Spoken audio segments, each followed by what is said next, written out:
Welcome all. इस video में Nifty का एनालिसिस देख लेते हैं कल के लिए। कल है फ्राइडे, ठीक है। तो किस डायरेक्शन में मार्केट जा सकता है, कौन सी इंपॉर्टेंट लेवल्स होगी देख लेते हैं। लेकिन आज एक्सपायरी थी निफ्टी की, वीकली एक्सपायरी। तो आज मार्केट में यहाँ पे कोई खास मोमेंटम नहीं देखने को मिला है।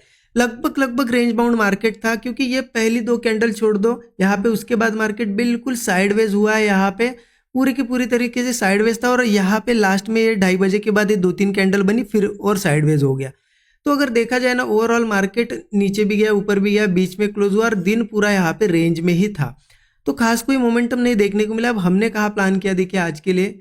अब क्लियर एनालिसिस में हमने कल ही देखा था कि मार्केट अगर गैप डाउन वगैरह होता है तो नीचे जा सकता है। यहाँ पे सपोर्ट लेवल भी मार्क की थी, ये सपोर्ट लेवल थी। यहाँ पे एक सपोर्ट था जो कि था यहाँ 24,540 का। ये एक सपोर्ट हमारा था कि चलो मार्केट अगर नीचे नीचे आता है किसी सपोर्ट के पास, उसमें से ये एक सपोर्ट था, तो वहां हम कॉल प्लान कर सकते हैं। अब मार्केट ने क्या किया, यहाँ पे ओपन हुआ, ओपन होते से ही नीचे आया।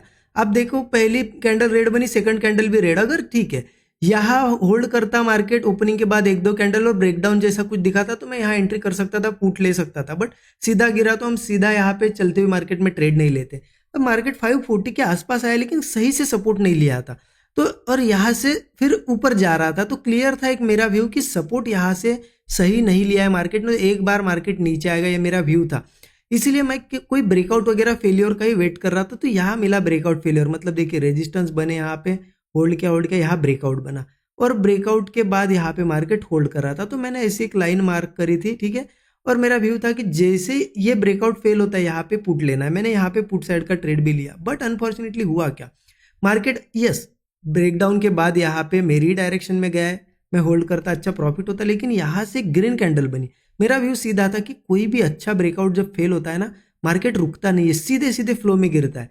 तो मार्केट यहाँ फ्लो में नहीं गिरा, यहाँ पे थोड़ा एक ग्रीन कैंडल बनी, अगेन एक ग्रीन कैंडल बना रहा था। तो मैंने कर दिया एग्जिट, मैंने जो भी लॉस चल रहा था बुक कर लिया। क्यों? क्योंकि हो सकता है यहाँ पे ये ब्रेकआउट, मतलब होप पे नहीं बैठ सकते ना हम। मैं अगर होप पे बैठता, नहीं गिरेगा ही गिरेगा, हो सकता है यहाँ से और एक दो कैंडल बना था, कितना बड़ा लॉस हो सकता था, राइट।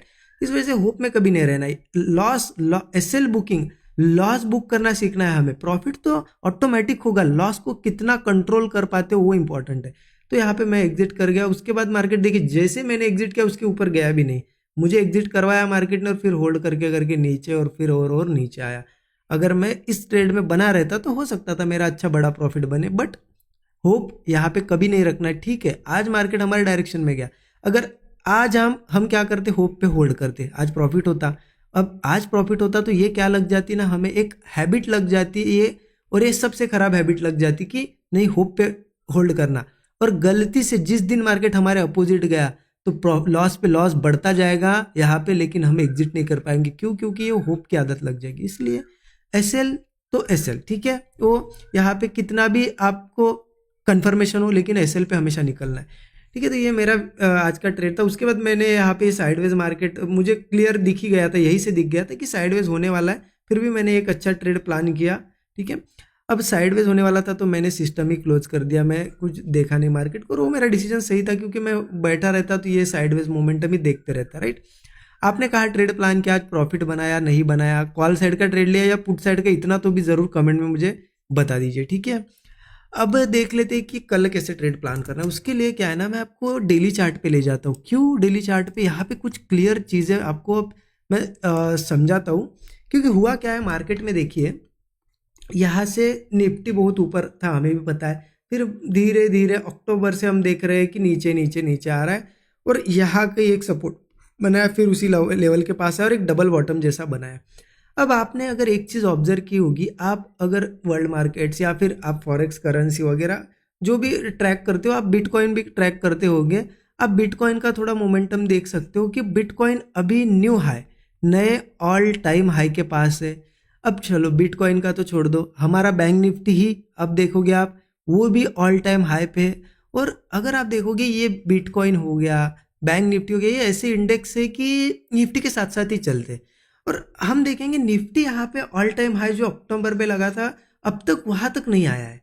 तो आपको ये चीज़ दिखेगी कि बैंक निफ्टी बिटकॉइन वगैरह वर्ल्ड मार्केट थोड़े भाग रहे कंपैरेटिवली, निफ्टी पीछे रह गया है। तो अक्सर क्या होता है ना ऐसे में कि कवर करने की कोशिश करता है मार्केट। तो मुझे बहुत ज़्यादा चांसेस लग रहे हैं। देखिए ये बायसनेस नहीं। अब गलती क्या करते हैं ना लोग, जैसे मैंने ये चीज़ बोली कि अब ऊपर जा सकता है, कल ओपन होते से ही मार्केट में कॉल पे कॉल या फिर बाइंग करने लगेंगे, और वो सबसे बड़ी गलती है। मार्केट हो सकता है गिर भी जाए, 100% मैं भी सही नहीं और कोई भी नहीं है इस दुनिया में 100% सही। मार्केट के टर्म से मैं बोल रहा हूँ, मार्केट में कोई भी 100% नहीं है। कोई भी आपको कितना भी श्योर बता दे, वॉरेन बफेट खुद आके बता दे कि ये होने वाला है, फिर भी बिलीव मत करना, क्योंकि मार्केट हमेशा सरप्राइज देता है। ठीक है, तो ये चीज़ ध्यान रखना। मैं आपको एक एनालिसिस बता रहा हूँ मेरा कि बिटकॉइन जैसे कि मैं ट्रैक कर रहा हूँ, बैंक निफ्टी ट्रैक कर रहा हूँ, तो ये ऑल टाइम हाई पे, तो निफ्टी मतलब उसे क्या करेगा, यहाँ पे कवर करने की कोशिश करेगा, वो जो उसका डिस्टेंस बचा हुआ है, तो ये नए हाइज लगा सकता है। अब हमने देखा है कि सब भाग रहे चीज़ें, लेकिन निफ्टी यहाँ पे रेंज बनाई, एक ब्रेकआउट जैसा बनाया, यहाँ पे भी ब्रेकआउट, फिर रेंज बना रहा है। तो ऐसे में क्या करेगा ना, ये जो मूव होगा, मुझे लगता है कि ये ज़्यादा नहीं 2 से 3 दिनों का ये मूव होगा, टाइम नहीं लगाएगा मार्केट बन, मतलब ये मूव हो सकता है बहुत ही बड़ी बड़ी ग्रीन कैंडल बनाते हुए आए।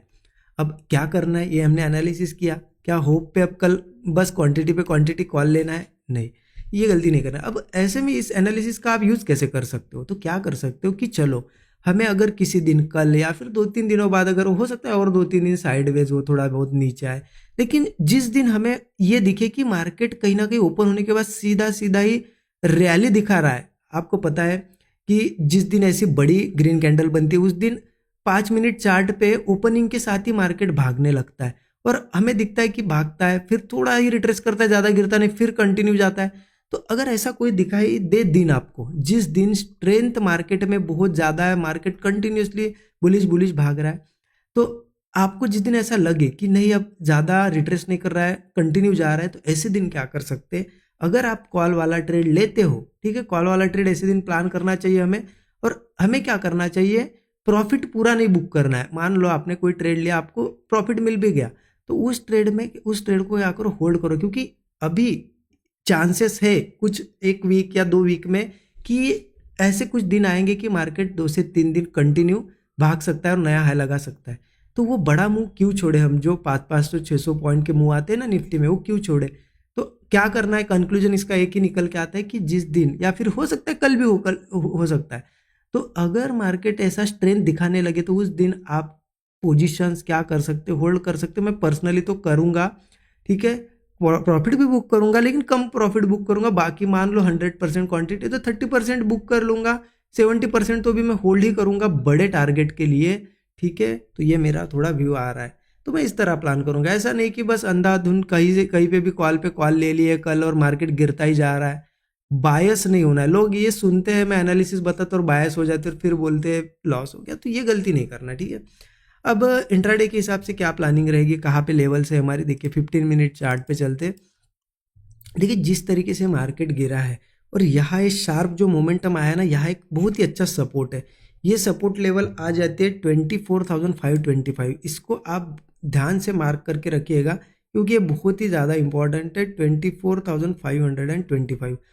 अब ये सपोर्ट हमें कल भी ट्रेड दे सकता है, अगर मार्केट किसी केस में फ्लैट ओपन हो या गैप डाउन हो, कुछ भी हो, अगर ये 525 के आसपास हमें मिलता है, फिर से कोई थोड़ा होल्ड करके कंसोलिडेट करके ब्रेकआउट वगैरह बनता है, मैं यहाँ पे बुलिश ट्रेड जरूर प्लान करूंगा, क्योंकि ये सपोर्ट अब स्ट्रांग सपोर्ट बन गया, क्योंकि पहले प्रीवियस भी यहाँ पे सपोर्ट्स लिए आप देखो, ये पूरा सपोर्ट का जोन है, यहाँ पे देखो ये सपोर्ट का जोन है, उसके आसपास ही आया है। तो मुझे लगता है कि यहाँ से एक बुलिश मूव आ सकता है अगर इस लेवल के पास मिले। तो क्या करना है, इस लेवल के पास मिले तो हम कॉल साइड का ट्रेड, अप साइड का ट्रेड ले सकते हैं।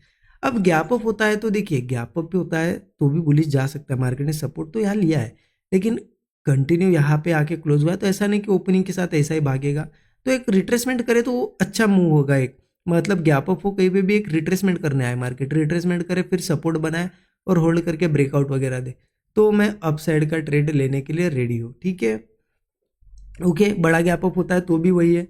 अगर ऊपर के टारगेट्स बताओ तो 24,800, 24,900, मतलब धीरे धीरे मार्केट 25,000 की तरफ, 25,000, 25,100, ये सभी जो लेवल्स बताए मैंने, ये है ऊपर के पूरे रेजिस्टेंस, एज ए टारगेट इसे यूज कर सकते हैं हम, ठीक है।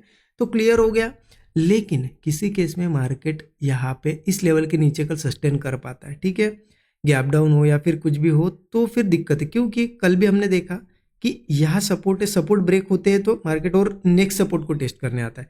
तो जैसे कि 525 पे सपोर्ट है, किसी केस में मान लो गैप डाउन हुआ कल सीधे 525 के नीचे, या फिर यहाँ से आके सस्टेन कर रहा है, तो अभी सी चीज़ है वो नीचे के लेवल्स को टेस्ट करने जाएगा। मान लो गैप डाउन ही हुआ 525 के 525 के नीचे, इसके नीचे सपोर्ट सीधा आ रहा है 24,400 का, ठीक है, एक 400 का है, और इसके भी नीचे अगर देखा जाए 24,325 का है, ये है सपोर्ट्स। तो ऑब्वियस है ये सपोर्ट ब्रेक होने के बाद नेक्स्ट सपोर्ट तक जाएगा। लेकिन अब इसका मतलब ये नहीं कि इसके नीचे गैप डाउन हुआ तो सीधे ही पुट ले लिया, नहीं। देखो थोड़ा मार्केट को क्या करता है, मार्केट ऐसे में एक बुलिश मूव दिखाता है, थोड़ा लोगों को क्या करता है ना, कंफ्यूज करता है। बुलिश मूव दिखाता है लेकिन वापस वो क्या करेगा, नीचे आएगा और फिर हाई के पास नहीं जाएगा, नीचे ही ट्रेड करेगा। बस ब्रेकडाउन आएगा तब पुट ले लेंगे, फिर ये टारगेट रखेंगे हम, ठीक है। हो सकता है फिर नीचे और इन सपोर्ट से कहीं बाउंस बैक करे, तो एज ए सपोर्ट इसे आप टारगेट भी बुकिंग के लिए रख सकते हो, और यहाँ पे धीरे धीरे आता है, यहाँ कुछ बनता है तो एक बुलिश ट्रेड भी ले सकते हैं। तो इस तरीके से प्लान करना है अभी के लिए। सपोर्ट के नीचे और नीचे सपोर्ट पे जा सकता है और यहाँ से कहीं बुलिश मूव मिल सकता है।